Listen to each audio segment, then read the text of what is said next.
breakingthroughthematrix.com, and it is the 29th of December 2006.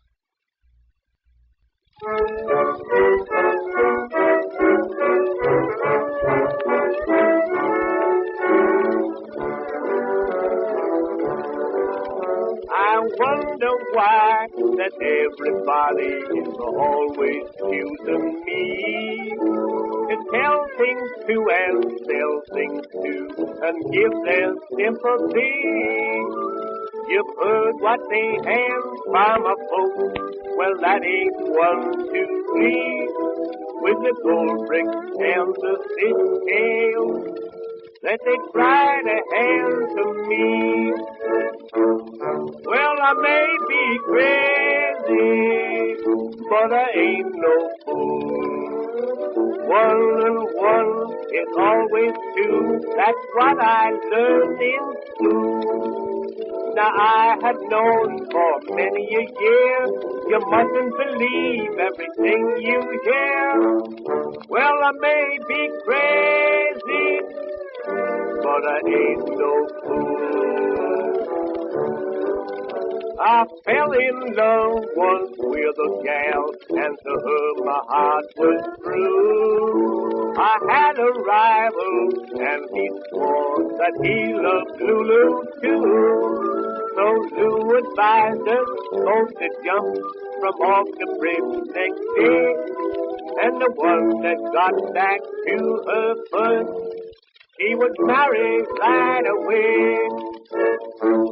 Well, I may be crazy, but I ain't no fool. 2 and 2 is always 4. I learned that thing in school. My rival agreed, and then he grabbed his hat, but I could never love a gal like that. Well, I may be crazy, but I ain't nowhere. Well, I may be crazy, but I ain't no fool. 2 and 2 is always 4. I learned that thing in school. My rival agreed, and then he grabbed his hat, but I could never love a gal like that. Well, I may be crazy, but I won't take a bath.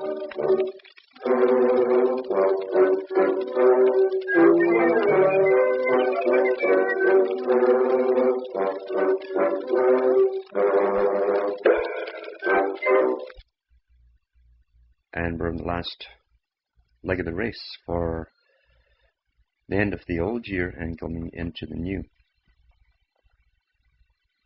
And traditionally that's what it's all about. As the world becomes new again for another year, we always try to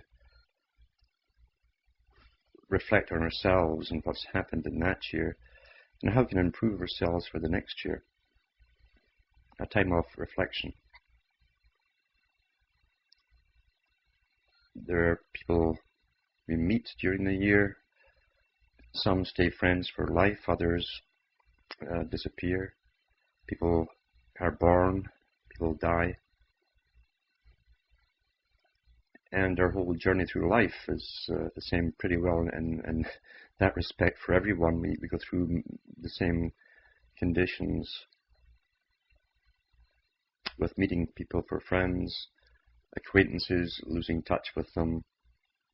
As we move on, we move on because we ourselves are growing. Everyone is growing right through life. Our interests change, and people are really looking for something in life to rationalize it to themselves and to grow.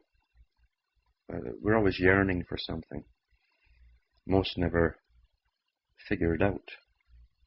And so they yearn for substitutes which are temporarily gratifying, but they're still very poor substitutes for real meaning.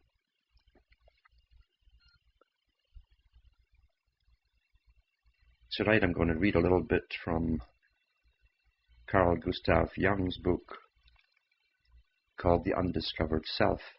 An interesting read. And Carl Gustav Jung himself was up there with Freud.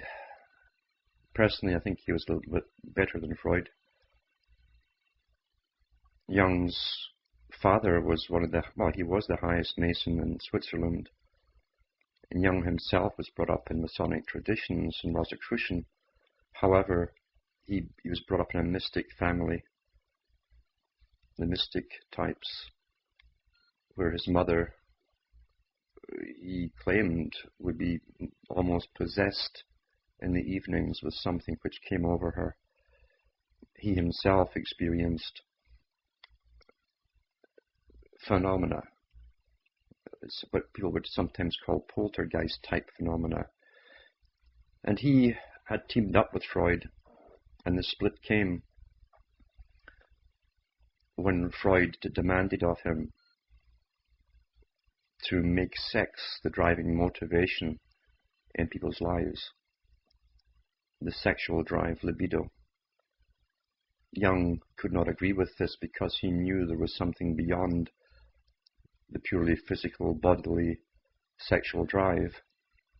And he knew by his own experiences, which he could not deny, that there was something paranormal above all of this.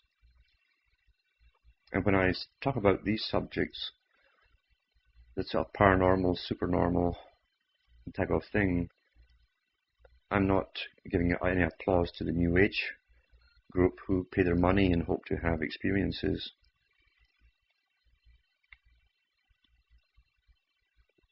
Phenomena which is paranormal occurs to many individuals, mainly when they're growing up. Pre-puberty, or around the time of puberty, that's when poltergeist phenomena, which is really the person themselves doing it, occurs. The occasional shifting of something, a door slamming by itself, something moving on the mantelpiece. And during one of the arguments with Freud, Carl Jung, when the debate got really heated, in fact, a sharp crack resounded in the room, and they searched high and low through all the cupboards, and a big, heavy type of bone cutting knife, one of these old butcher's knives, the big wide ones, had split right down its blade by itself. This freaked out Freud. And since Jung had been trying to make a point in the first place that there was more to life than that which we simply see in the pure material, Jung said yes, and there'll be another resounding crash in a minute, and sure enough there was. That was pretty well the last time that he and Freud were together. Freud's part in the whole thing was to come forward with these really antiquated theories. In fact, they were Boy Scout theories compared to what the ancients have written about regarding human nature. But Freud's part in it was to try and demystify everything completely into a science which would then be regulated, because down the road they knew they would have to use medicine and this new science of psychiatry to help dominate the people. Luckily, we've had other people, as I say, like Carl Jung, who opposed him and put out alternate writings, far more interesting. Although I wouldn't advise people to go along the same route as Carl Gustav Jung himself had taken, because he used himself as an experimental subject, and he would deprive himself of food and light and so on for weeks on end to try and get in touch with what initially was called the alter ego. One of the experiments eventually brought forth a female shape, which he called the anima, as opposed to the animus, the male type projection or psychic spirit. And then he found out that the main one behind the apparition which appeared to him and which he believed was guiding him throughout his life, was called Philemon. And for those that know their ancient history, Philemon was a personification of the fisher king. It was a sort of male figure with the wings and colours of the kingfisher, the ancient symbol of the fisher king in mystery religions, going all the way back to Egypt and before. So I wouldn't advise people to go through that. Plus, he pretty well drove himself insane for years, many years in fact, through these experiments, and didn't regain his completeness until he was much older. However, not to discount all of his work, far from it, he, by studying himself, came to some very rational conclusions about everyone. In this particular book, The Undiscovered Self, in chapter 4, the title is called The Individual's Understanding of Himself. This chapter begins: "It is astounding that man, the instigator, inventor, and vehicle of all these developments, the originator of all judgments and decisions, and the planner of the future, must make himself such a quantité négligeable. The contradiction, the paradoxical evaluation of humanity by man himself is in truth a matter for wonder, and one can only explain it as springing from an extraordinary uncertainty of judgment. In other words, man is an enigma to himself. This is understandable, seeing that he lacks the means of comparison necessary for self-knowledge. He knows how to distinguish himself from other animals in point of anatomy and physiology, but as a conscious, reflecting being, gifted with speech, he lacks all criteria for self-judgment. He is on this planet a unique phenomenon, which he cannot compare with anything else. The possibility of comparison, and hence of self-knowledge, would arise only if he could establish relations with quasi-human mammals inhabiting other stars. Until then, man must continue to resemble a hermit who knows that in respect of comparative anatomy he has affinities with the anthropoids, but, to judge by appearances, is extraordinarily different from his cousins in respect of his psyche. It is just in this most important characteristic of his species that he cannot know himself, therefore remains a mystery to himself. The differences of degree within his own species are of little significance compared with the possibilities of self-knowledge which would be occasioned by an encounter with a creature of similar structure but different origin.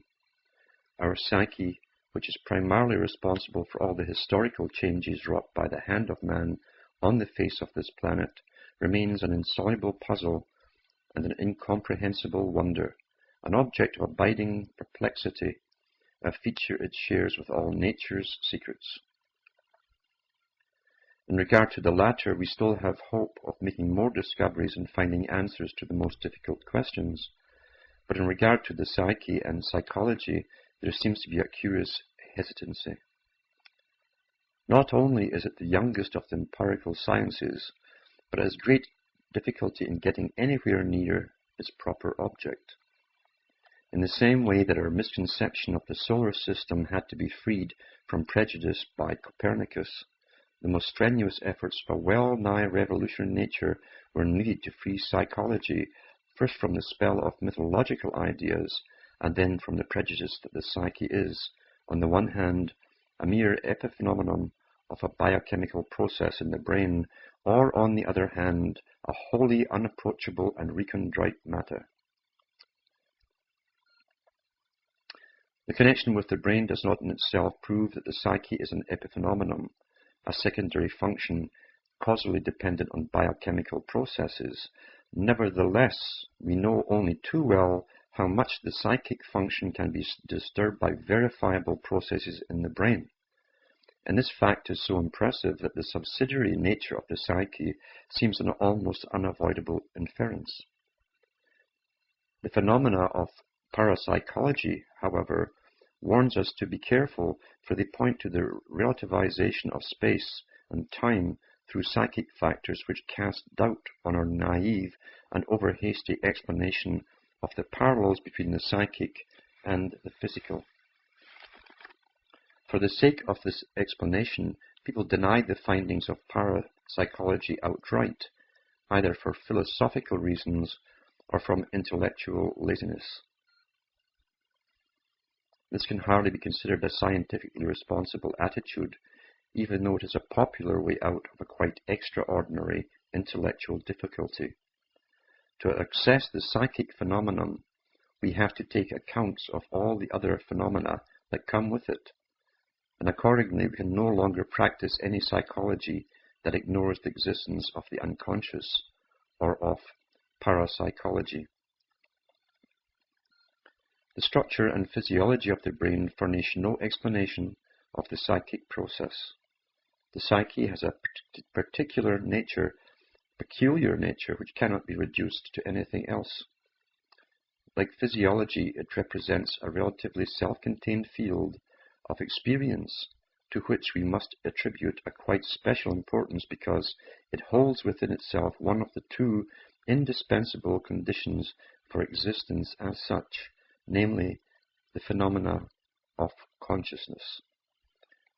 Without consciousness, there would, practically speaking, be no world, for the world exists as such only insofar as it is consciously reflected and consciously expressed by a psyche. Consciousness is a precondition of being. That's the important part, really. It's a precondition of being. Thus the psyche is endowed with the dignity of a cosmic principle, which philosophically and in fact gives it a position co-equal with the principle of physical being.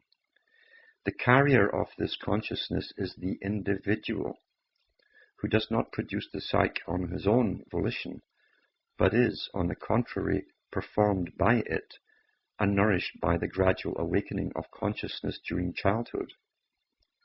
If the psyche must be granted an overriding empirical importance, so also must the individual, who is the only immediate manifestation of the psyche. This fact must be expressly emphasized for two reasons. Firstly, the individual psyche, just because of its individuality, is an exception to the statistical rule and is therefore robbed of one of its main characteristics when subjected to the leveling influence of statistical evaluation. Secondly, the Church is granted validity only so far as it acknowledges their dogmas. In other words, when it surrenders to a collective category. In both cases, the will to individuality is regarded as its egotistical obstinacy. Science devalues it as subjectivism, and the churches condemn it morally as heresy and spiritual pride. As to the latter charge, it should not be forgotten that, unlike other religions, Christianity holds at its core a symbol which has for its content the individual way of life of a man, the Son of Man, and that it even regards this individuation process as the incarnation of the revelation of God Himself. Hence, the development of the self acquires a significance whose full implications have hardly begun to be appreciated because too much attention to external blocks the way to immediate inner experience.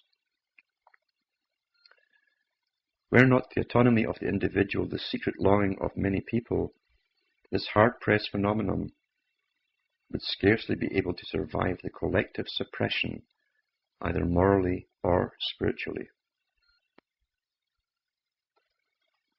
All these obstacles make it more difficult to arrive at a correct appreciation of the human psyche, but they count for very little beside one other remarkable fact that deserves mentioning. This is the common psychiatric experience that the devaluation of the psyche and other resistances to psychological enlightenment are based in large measure on fear.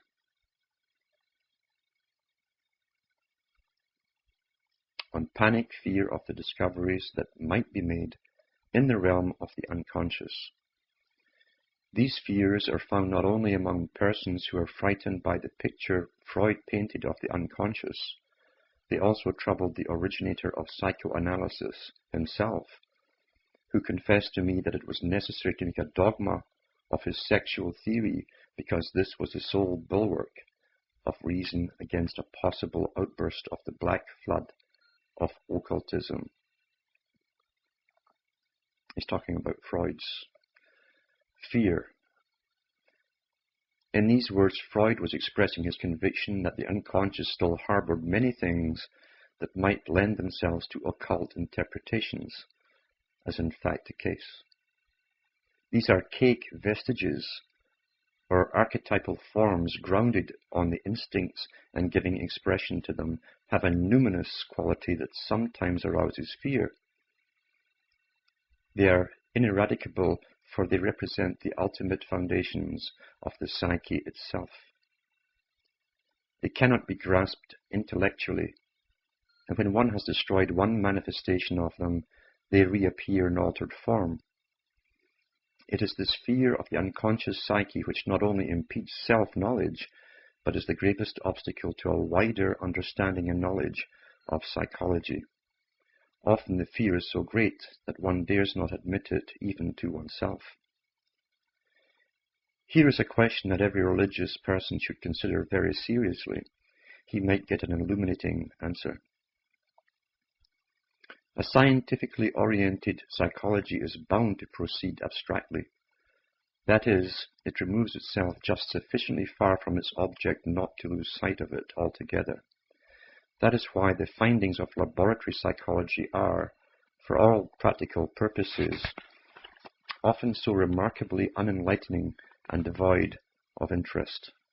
The more the individual object dominates the field of vision, the more practical, detailed and alive will be the knowledge derived from it.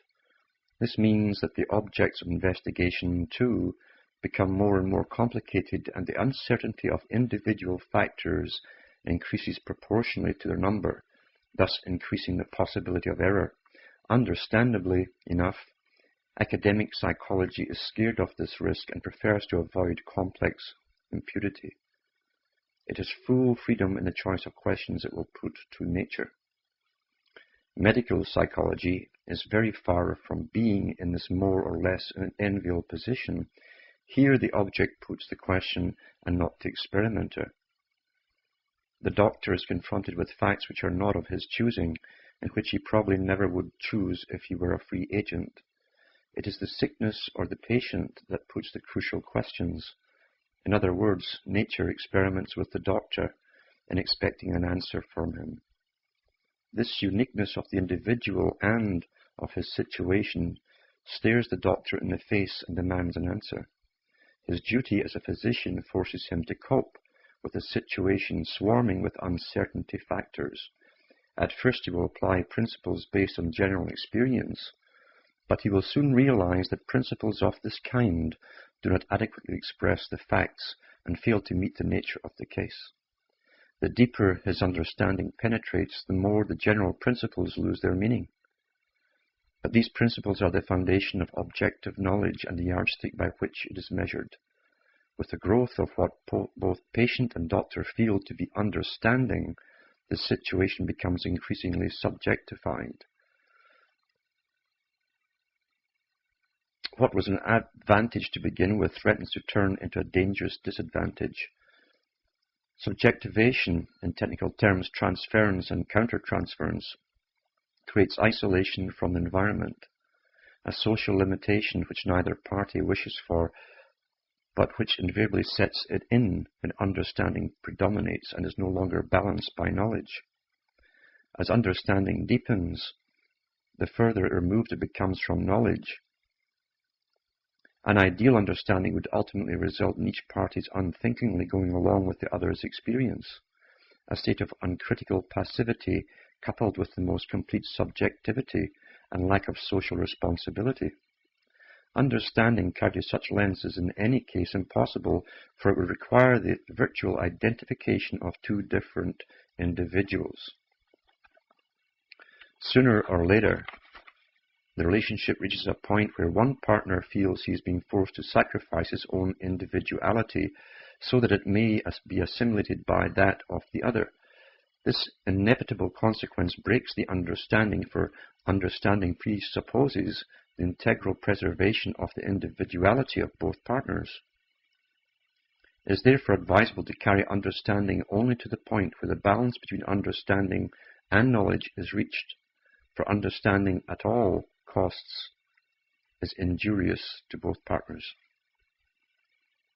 This problem arises whenever complex individual situations have to be known and understood. It is the specific task of psychology to provide just this knowledge and understanding. It would also be the task of the confessor zealous in the cure of souls, were it not that his office inevitably obliges him to apply the yardstick of his denominational bias at a critical moment. As a result, the individual's right to exist as such is cut short by a collective prejudice and often curtailed in the most sensitive area. The only time this does not happen is when the religious symbol, for instance, the model of life of Christ, is understood concretely and felt by the individual to be adequate. How far this is the case today, I would prefer to leave to the judgment of others. At all events, the doctor very often has to treat patients to whom denominational limitations mean little or nothing. His profession therefore compels him to have as few preconceptions as possible. Similarly, while respecting metaphysical, that is, non-verifiable convictions and assertions, he will take care not to credit them with universal validity. This caution is called for because individual traits of personality ought not to be twisted out of shape by arbitrary interventions from outside. The doctor must leave this to environmental influences, to the person's own inner development and, in the widest sense, to fate with its wise or unwise decrees. Many people will perhaps find this heightened caution exaggerated. In view of the fact, however, that there is in any case such a multitude of reciprocal influences at work in the dialectical process between two individuals, even if this process is conducted with the most tactful reserve, the responsible doctor will refrain from adding unnecessarily to the collective factors to which his patient has already succumbed. Moreover, he knows very well that the preaching of even the worthiest precepts only provokes the patient into open hostility or a secret resistance, and thus needlessly endangers the aim of the treatment. The psychic situation of the individual is so menaced nowadays by advertisement, propaganda, and other more or less well-meant advice and suggestions that for once in his life the patient might be offered a relationship that does not repeat the nauseating "you should," "you must," and similar confessions of impotence. Against the onslaught from outside, no less than against its repercussions in the psyche of the individual, the doctor sees himself obliged to play the role of counsel for the defense. Fear that anarchic instincts will thereby be let loose is a possibility that is greatly exaggerated, seeing that obvious safeguards exist within and without. Above all, there is the natural cowardice of most men to be reckoned with, not to mention morality, good taste, and, last but not least, the penal code. This fear is nothing compared with the enormous effort it usually costs people to help the first stirrings of individuality into consciousness, let alone put them into effect. And where these individual impulses have broken through too impetuously and unthinkingly, the doctor must protect them from the patient's own clumsy recourse to short-sightedness, ruthlessness, and cynicism. As the dialectical discussion proceeds, a point is reached where an evaluation of these individual impulses becomes necessary. By that time, the patient should have acquired enough certainty of judgment to enable him to act on his own insight and decision, and not from the mere wish to copy convention, even if he happens to agree with the collective opinion. Unless he stands firmly on his own feet, the so-called objective values profit him nothing, since they then only serve as a substitute for character and so help to suppress his individuality. Naturally, society has an indisputable right to protect itself against arrant subjectivists, but insofar as society itself is composed of de-individualized persons, being the collective, is completely at the mercy of ruthless individualists. That's your dictators and your power freaks. Let it band together into groups and organizations as much as it likes. It is just this banding together and the resultant extinction of the individual personality that makes it succumb so readily to a dictator. And what he's telling you here, you think you can change nature by changing direction in your life. And this is well understood by the people at the top. That's why they give you leaders, always, down through history. All sides have the leaders supplied. Because you cannot suppress nature. Those who are collectivist people to begin with simply change, metamorphosize into another direction, into another group, maybe from a larger group to a smaller group, but always with the group. So that nature reasserts itself one way or another. This is understood by the higher sciences. That's why you're supplied with leaders. A million zeros joined together do not, unfortunately, add up to one. Ultimately, everything depends on the quality of the individual, but the fatally short-sighted habit of our age is to think only in terms of large numbers and mass organizations, though one would think that the world had seen more than enough of what a well-disciplined mob can do in the hands of a single madman. Unfortunately, this realization does not seem to have penetrated very far, and our blindness in this respect is extremely dangerous. People go on blithely organizing and believing in the sovereign remedy of mass action without the least consciousness of the fact that the most powerful organizations can be maintained only by the greatest ruthlessness of their leaders and the cheapest of slogans. We see that all around us today, all over the planet. It's all to keep us safe, though. Curiously enough, the churches too want to avail themselves of mass action in order to cast out the devil with Beelzebub. The very churches whose care is the salvation of the individual soul. They too do not appear to have heard anything of the elementary axiom of mass psychology, that the individual becomes morally and spiritually inferior in the mass, and for this reason they do not burden themselves overmuch with their real task of helping the individual to achieve a metanoia, or rebirth of the spirit. Deo considerente. It is unfortunately only too clear that if the individual is not truly regenerated in spirit, society cannot be either. For society is the sum total of individuals in need of redemption. I can therefore see it only as a delusion when the churches try, as they apparently do, to rope the individual into a social organization and reduce him to a condition of diminished responsibility, instead of raising him out of the torpid, mindless mass and making clear to him that he is one important factor and that the salvation of the world consists in the salvation of the individual soul. It is true that mass meetings parade such ideas before him and seek to impress them on him by dint of mass suggestion, with the unedifying result that when the intoxication has worn off, the mass man promptly succumbs to another even more obvious and still louder slogan. His individual relation to God would be an effective shield against these pernicious influences that Christ ever called his disciples to him at a mass meeting. Did the feeding of the 5,000 bring him any followers who did not afterwards cry, "Crucify him," with the rest, when even the rock named Peter showed signs of wavering?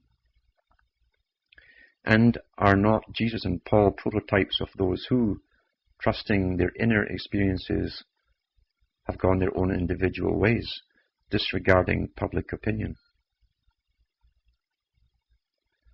This argument should certainly not cause us to overlook the reality of the situation confronting the Church. When the Church tries to give shape to the amorphous mass by uniting individuals into a community of believers with the help of suggestion and tries to hold such an organization together, it is not only performing a great social service, but it also secures for the individual the inestimable boon of a meaningful life form. These, however, are gifts which, as a rule, confirm certain tendencies and do not change them. As experience unfortunately shows, the inner man remains unchanged, however much community he has. His environment cannot give him as a gift that which he can win for himself only with effort and suffering. On the contrary, a favorable environment merely strengthens the dangerous tendency to expect everything to originate from outside. Even that metamorphosis which external reality cannot provide, namely a deep-seated change of the inner man, which is all the more urgent in view of the mass phenomena of today and the still greater problems of the increase of population looming up in the future. It is time we asked ourselves exactly what we are lumping together in mass organizations and what constitutes the nature of the individual human being, that is, of the real man and not the statistical man. This is hardly possible except through a new process of self-nourishment. All mass movements, as one might expect, slip with the greatest ease down an inclined plane represented by large numbers. Where the many are, there is security. What the many believe must, of course, be true. My saying is, personally, never underestimate the stupidity of very large groups of people. To continue, what the many believe must, of course, be true. What the many must want must be worth striving for and necessary and therefore good. In the clamour of the many there lies the power to snatch wish fulfillments by force. Sweetest of all, however, is that gentle and painless slipping back into the kingdom of childhood, into the paradise of parental care, into happy-go-luckiness and irresponsibility. He's talking about socialism here, where all your decisions are made up for you. All the thinking and looking after are done from the top. To all questions there is an answer, and for all needs the necessary provision is made. The infantile dream state of the mass man is so unrealistic that he never thinks to ask who is paying for this paradise, or social authority which welcomes the task, for its power thereby increases, and the more power it has, the weaker and more helpless the individual becomes.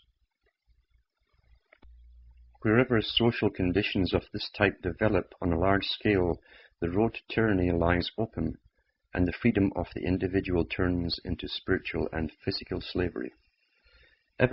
Since every tyranny is ipso facto immoral and ruthless, it has much more freedom in the choice of its methods than an institution which still takes account of the individual.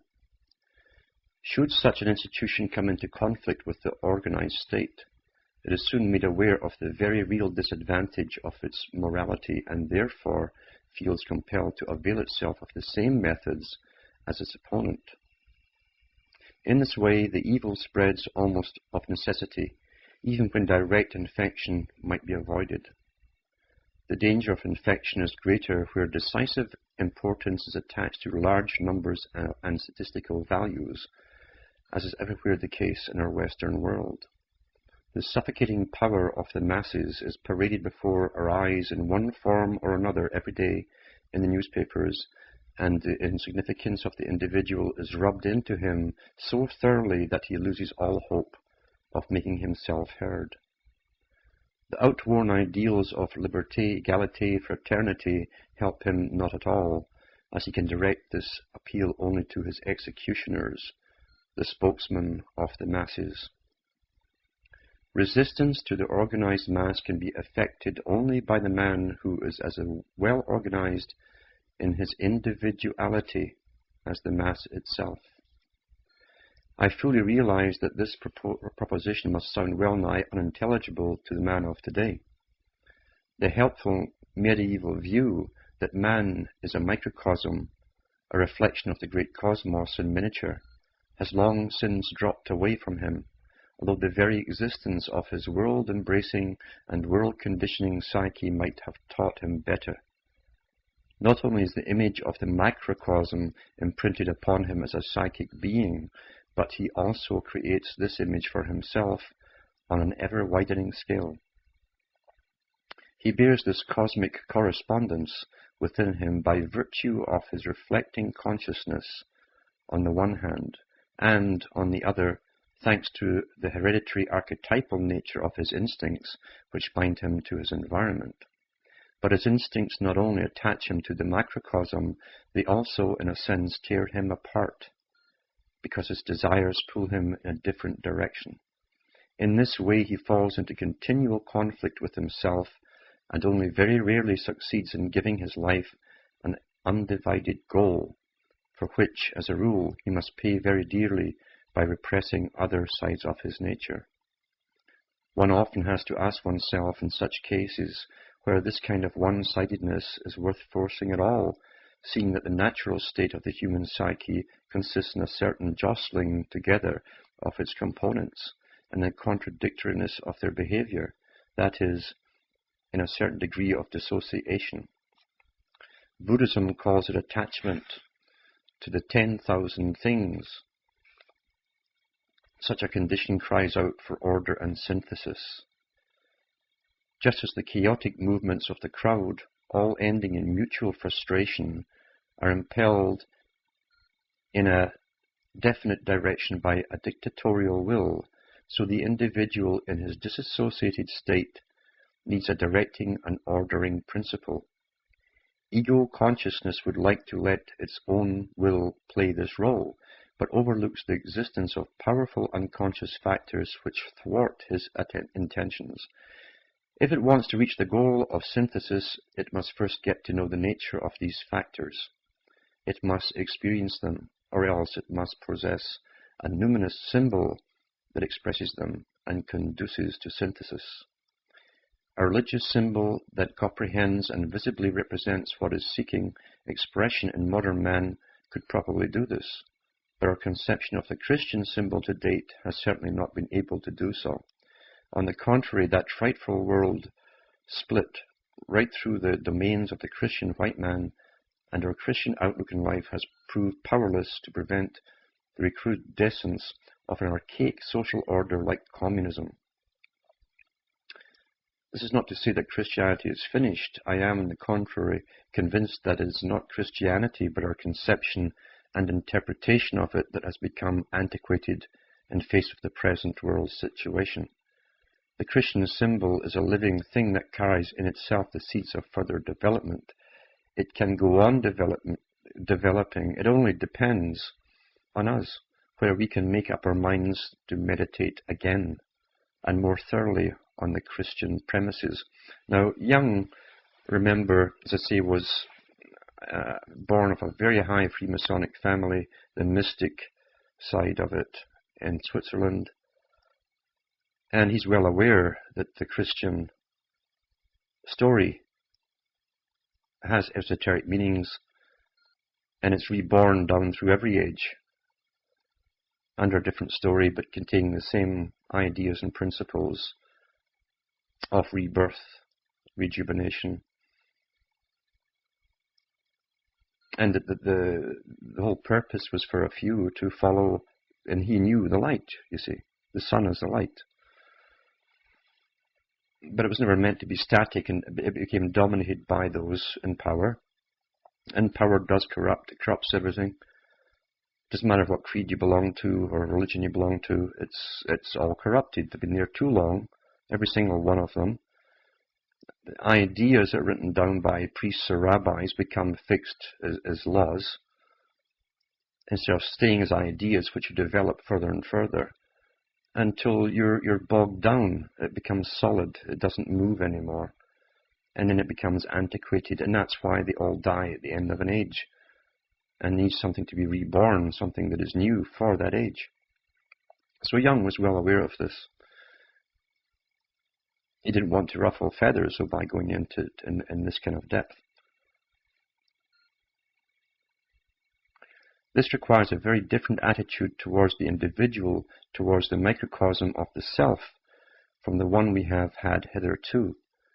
That is why nobody knows what ways of approach are open to man, what inner experiences he can still pass through, and what psychic facts underlie the religious myth.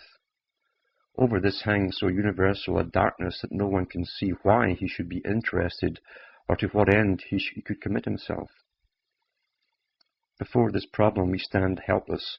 This is not surprising, since practically all the trump cards are in the hands of our opponents.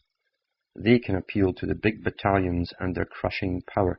Now, at that time he was writing when the Cold War was supposedly on, and the antithesis of Christianity was set up, communism.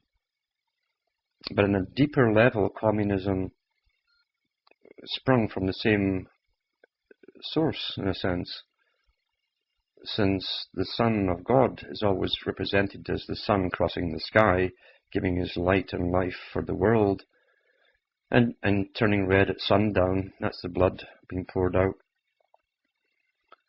the life of the world.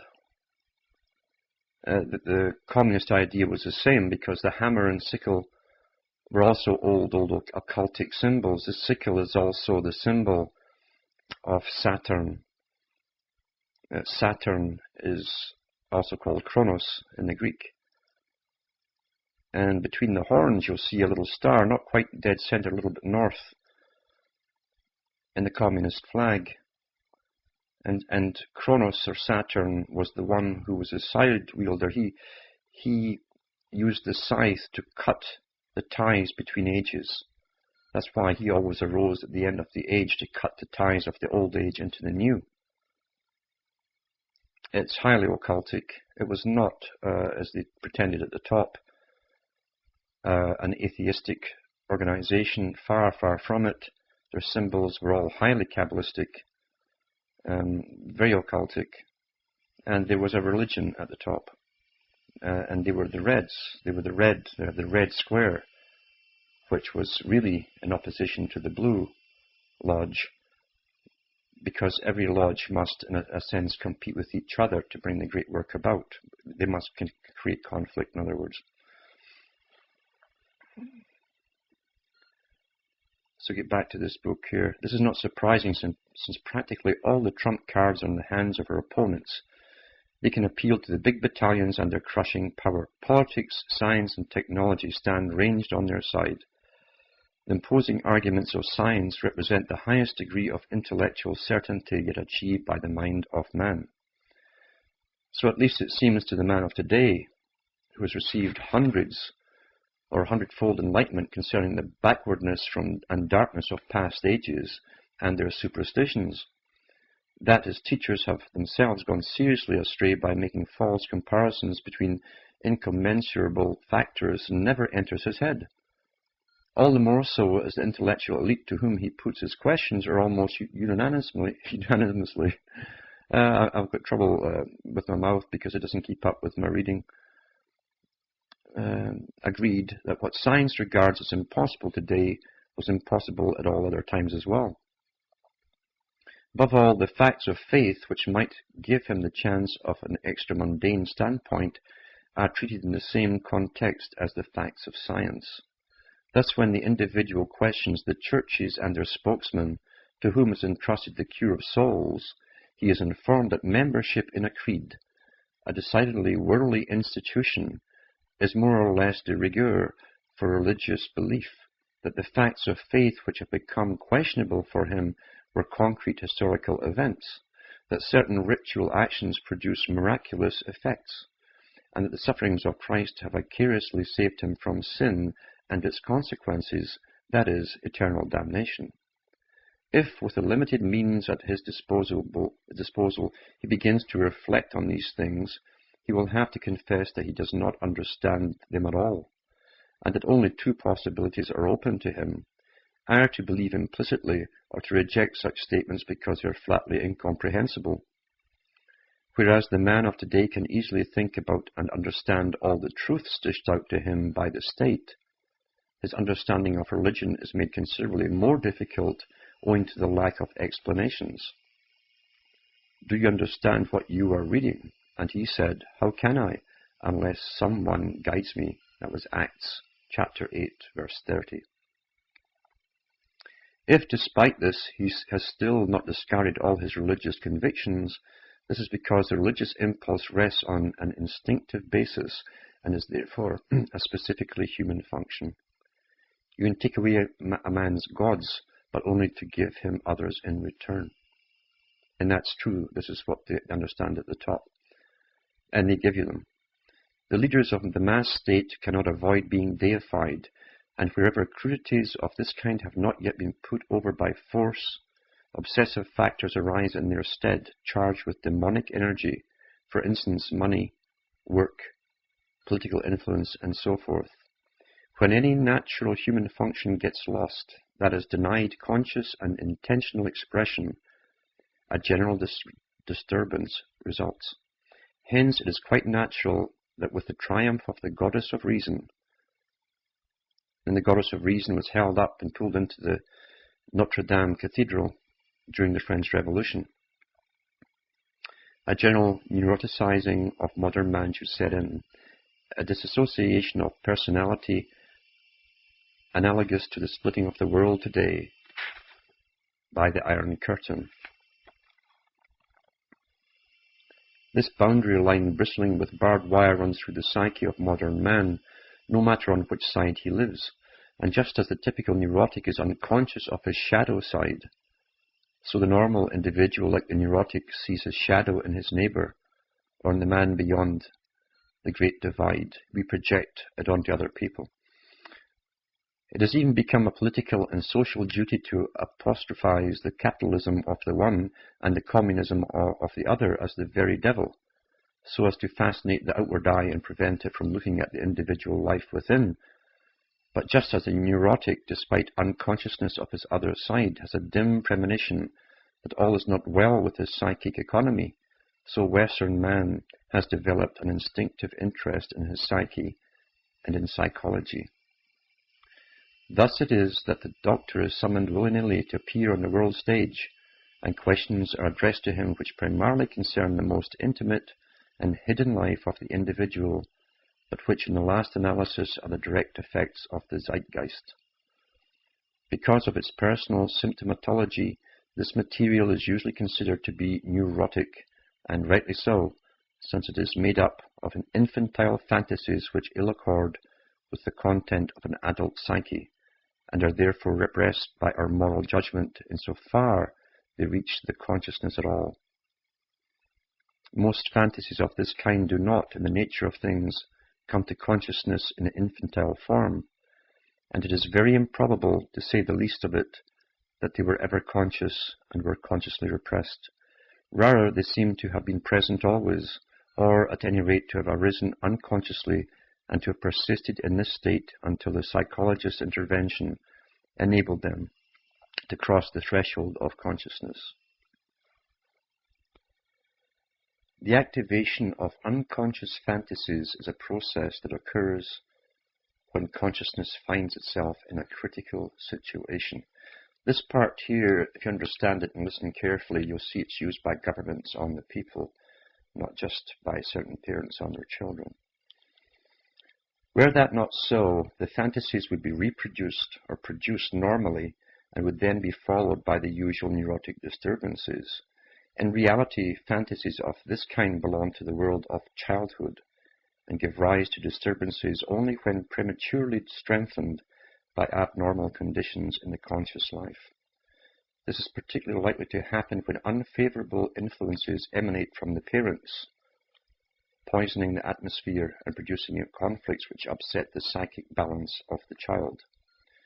When a neurosis breaks out in an adult, the fantasy world of childhood reappears, and one is tempted to explain the onset of the neurosis causally as due to the presence of infantile fantasies, but that does not explain why the fantasies did not develop any pathological effects during the interim period.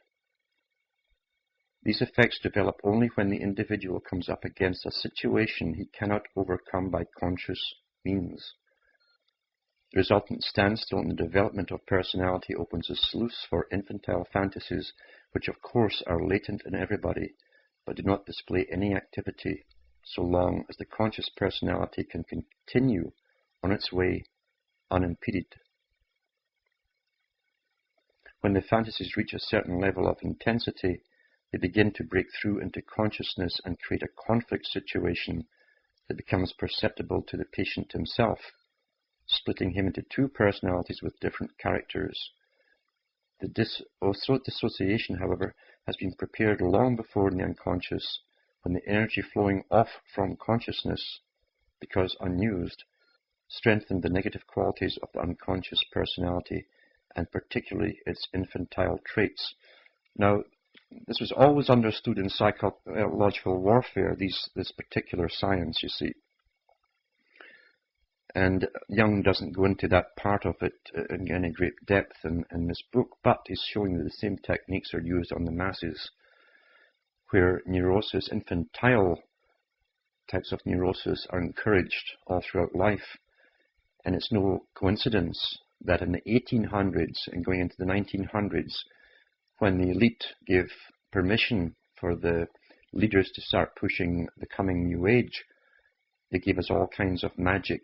They pulled out stuff from the past, stuff that would appeal to the infantile, stuff that would seem fantastic to truly logical minds.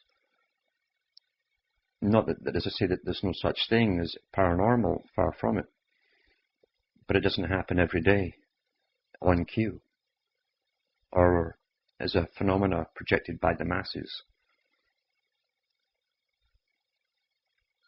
The science of the control of the mind of the masses is well understood, and they have given a New Age religion, a neo-paganism, which is well controlled by the elite because they've created it in such a way that it could never come into conflict with the ruling modern state.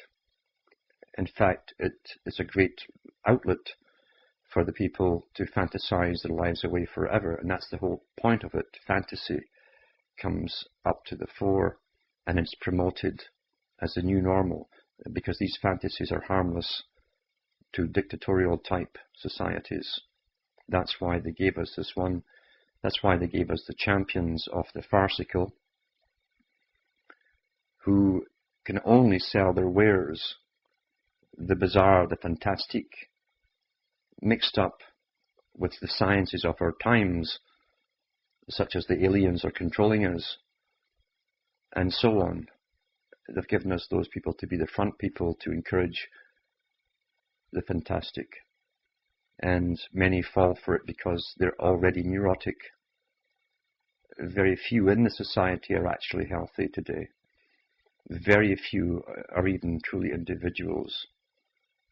And those who cannot express their individuality and allow it to grow become bitter or angry or withdrawn, or else they jump full body into the fantastic, and because they want to believe in it so much, they swallow it all until they become babbling idiots, parroting the propaganda put out by authorized leaders. So it's been a long-winded little talk here. I've only touched on this a little bit by one author. As I say, Carl Jung had much to say on different subjects. He experimented with himself in an unhealthy way, and even towards the end of his life, he did publicly admit he was wondering if this little guide of his, this Philemon, wasn't perhaps a demon. And that's an interesting little thing. But he also was very honest and perceptive about himself,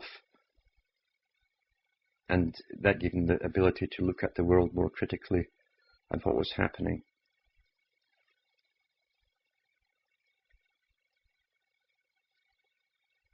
We are just about finished this year, as I said before. A time of reflection, a time where we must make decisions. Many people listening to this already have made decisions which will affect those around them. It will affect their own lives, because I think today those who are conscious are realizing they can't sit on their hands any longer, and they can't stop growing. And a lot of them can't even stay with those that are around, because those around want you to conform to the general rule, which is the state-authorized zombie, and the zombies tend to keep us back. These are the hard decisions people go through. Not just at this time of year, but definitely so much does come in midwinter, the time between ages and seasons. It's a time of choosing and deciding.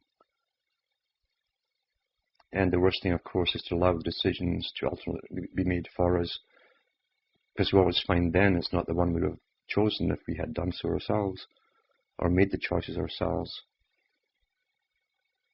And we can't allow people to make them for us. I thank the people who have given me a few presents. I've either eaten them or worn them, and or have one on my wall with a photograph of the dog in it. Thank you very much. I hope you had a good time. I hope that you're finding more meaning in your lives, and that meaning isn't a learning process where it's all over and done with. It's an ongoing process. People say to me or ask me, is consciousness the only end? And of course it's not. But for me to tell you what happens thereon would be to suggest something to you, and suggestion is a powerful tool. It's used on everyone by the advertising and the government propaganda agencies. There's a process of consciousness that comes naturally, and those who arrive at it will actually tell me what they're going through, and I know if they're on the right path, because there is only one. We all go through the same stages, the same things happen. And some of the things which happen are not in the science books. There are things which happen to people which are tremendous things. But there are also things that you can't really share with other people. Experiences are personal things. It can only truly have meaning for yourself, not for others. Religions are put out there for the others. That's all for me tonight. Have a good New Year. Don't drink too much. But if you want to, why not, as long as you're healthy and fit. And you've got lots of aspirin the next day and you're not driving anywhere. And let's hope we can all continue on this journey this upcoming year. All going well. Take care. From me and Hamish the dog, it's good night. And may your God go with you.